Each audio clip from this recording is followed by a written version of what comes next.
Good morning साथियों। स्वागत है आपका मनु हिंदी कहानियां में। आइए आज हम कहानी शुरू करते हैं। 10 साल छोटी पत्नी। वो बेवकूफ है, रमन ने चिल्लाकर कहा। कल की रात दोनों एक होने वाले थे। सुहाग रात की रस्म थी, पर 24 साल के रमन की पत्नी संध्या उससे 10 साल छोटी थी और शायद शादी के बाद होने वाले सौदों से अनजान भी थी। रमन ने अपना सारा गुस्सा नाश्ते की प्लेट पे निकाला और देखते ही देखते पराठों से भरी प्लेट फर्श पर गिरकर रमन को मुंह चिढ़ाने लगी। स्वभाव से गुस्सैल रमन बिल्कुल अपनी मां रमा देवी पर गया था। रमन की बात खत्म होते ही रमा देवी दंदनाते हुए बेटे बहू के फूलों से सजे कमरे में दाखिल हुई। कमरे का हुलिया कल रात हुए जंग की दास्तान सुना रहा था और इस जंग में घायल होकर भी जीती हुई 14 वर्ष की नायिका बिस्तर में एक कोने से चुपचाप बैठी थी। रमा देवी की नजर जब उस पर पड़ी तो एक पल के लिए तो वह ठिठक ही गई। आज से 4 साल पहले इसी तरह एक 13 वर्षीय दुल्हन को उसने देखा था, इसी तरह फूलों से सजे कमरे में। फर्क बस इतना था कि वो दुल्हन रात में चलने वाले उस भयंकर जंग में हार गई थी और सुबह की रोशनी देखने से पहले ही अपमान, दर्द, वितृष्णा, जहरीले शब्दों के तीर के चुभने के दर्द को अपने भीतर समेटे वो चल बसी थी। वो हारी हुई नायिका और कोई नहीं, रमा देवी की इकलौती लड़की शोभा थी। कितनी दफा उसने इस शादी ना करने के लिए घर में कलह मचाया था। आज भी रमा देवी को याद आता है तो वो चिढ़ जाती हैं। बाद में शोभा की पोस्टमार्टम रिपोर्ट में जो आया था वह तो हजम करने वाली चीज तो बिल्कुल ही नहीं थी। शोभा के साथ उस रात एक नहीं बल्कि 3 युवकों ने जबरदस्ती संबंध बनाए थे। शोभा के कपड़ों में से और शरीर के कुछ अंगों में से 3 पुरुषों के वीर्य का सैंपल मिला था डॉक्टरों को। और तो और उसके योनि में भी शराब उड़ेला गया था। कल्पना से बाहर है, लेकिन आश्चर्य, क्या इतनी कठोर माँ भी हो सकती है। उन्होंने सीधे सीधे सारे समाज के आगे कहा कि जो भी हुआ उसमें शोभा की ही गलती थी। ना ही वो पति के बातों के खिलाफ जाती, ना ही उसे इतनी बुरी मौत मिलती। जब माँ इतनी कट्टर हो सकती है तो सास कैसी होगी, ये तो अंदाजा लगाया ही जा सकता है। पर वो नहीं जानती थी, हर लड़की शोभा नहीं होती, ये संध्या थी। उसके पिता ने आर्थिक तंगी से परेशान होकर संध्या की शादी जरूर करवा दी थी, महज 14 साल में ही, लेकिन उसे इतना परिपक्व बना दिया था कि वो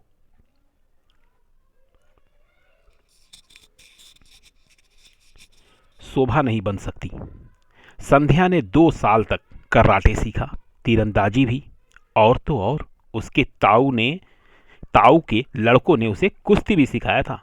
अपने कोहनी के दर्द को किसी तरह से रोककर जबड़ों को भींचते हुए जब रमा देवी बेटे बहू के कमरे से बाहर निकली तब उन्होंने गौर किया कि संध्या के जख्मों से 4 गुना चोटिल तो उसका बेटा रमन था। गालों के नीचे बने हरे रंग के जमे हुए खून के निशान और सूजा हुआ हाथ। दोनों माँ बेटे ने आंखों ही आंखों में एक दूसरे को देखा और सहानुभूति जताई।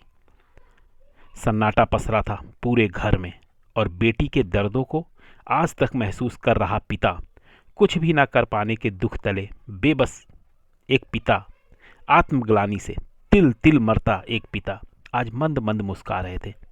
ये रमन और शोभा के बाबूजी थे, नंद किशोर जी, शरीर से विकलांग और गूंगे। 1 घंटे के बाद जब संध्या कमरे से बाहर निकली तो वो एक चमकदार रोशनी से लवरेज दिखी। कागज का चिट्ठा पति के आगे रखकर वो शान के साथ घर से बाहर चली गई। वो उसी गांव में लड़कियों को आत्मनिर्भर बनाने वाले एक प्राइवेट किंतु मुफ्त में पढ़ने जाती है, सीखने जाती है कैसे आत्मसम्मान के साथ जीना है। और शायद इस गांव में शादी करने की मुख्य वजह यही स्कूल था। कांपते हाथों से रमन ने खत खोला तो उसमें लिखे शब्द उसे किसी तीर की तरह लगे चोट की तरह चुभ रहे थे। रमन जी, मैं आपकी पत्नी हूं, ये अटल सत्य है। सच कहूं तो इस शादी से मैं बहुत खुश थी। बाबा की खुशी देखकर और अपने स्कूल वाले गांव में ही ब्याह कर जाऊंगी और आराम से स्कूल जा पाऊंगी, यह सोचकर। लेकिन शादी होने के दौरान ही मुझे शोभा बहन के विषय में मालूम चला और मैं ये जानकर दंग रह गई कि उनके साथ हुई अन्यायों को आपने और माँ ने पूरी तरह नज़रअंदाज कर दिया। उनके न्याय के लिए कोई कदम नहीं उठाए। मैं आपकी पत्नी हूँ। एक समय आएगा मेरे ही कोख से आपकी संतान पैदा होगी। तब क्या आप उसके प्रति भी यही रवैया रखेंगे? मेरी तो सोच कर ही रूह कांप जाती है। इसलिए मैंने कल रात ये तय किया कि आपके साथ एक सुखी दाम्पत्य जीवन की शुरुआत तभी करूंगी जब आपके द्वारा आपकी छोटी बहन को न्याय मिलेगा, जब उक्त तीनों को सजा मिलेगी। मेरे साथ जबरदस्ती करने के दौरान जिस तरह की चोट मैंने आपको दी है, उम्मीद करूंगी कि आप दोबारा वैसा काम ही नहीं करेंगे कि मुझे गलतियां दोहरानी पड़े। मैं बेवकूफ़ नहीं हूं, एक कम उम्र की सुलझी हुई लड़की हूं। आगे आपकी मर्जी। अगर आप मेरे इरादे से सहमत हैं तो आज स्कूल की छुट्टी पर मुझे आप लेने आना। फिर हम सीधे पुलिस स्टेशन जाएंगे, वहां फाइलों में दफन हो चुके उस किस्से को फिर खोलेंगे और अंत में शोभा बहन को इंसाफ दिलवाएंगे। और अगर आपका फैसला इसके विपरीत है तो आप मुझे लेने नहीं आना, मैं अपना रास्ता खुद बना लूंगी। आपकी पत्नी संध्या। रमन ने खत को बड़े एहतियात से मोड़ा और कुर्ते के जेब में रख लिया। इस बार उसकी छलछलाती आंखें उसके पिता से टकराई थीं और एक मौन दिलासा उसने अपने आंखों से ही पिता को दिया था कि सब ठीक हो जाएगा। अब रमन समझ चुका था उससे 10 साल छोटी उसकी पत्नी उसके कई गुना ज़्यादा समझदार है।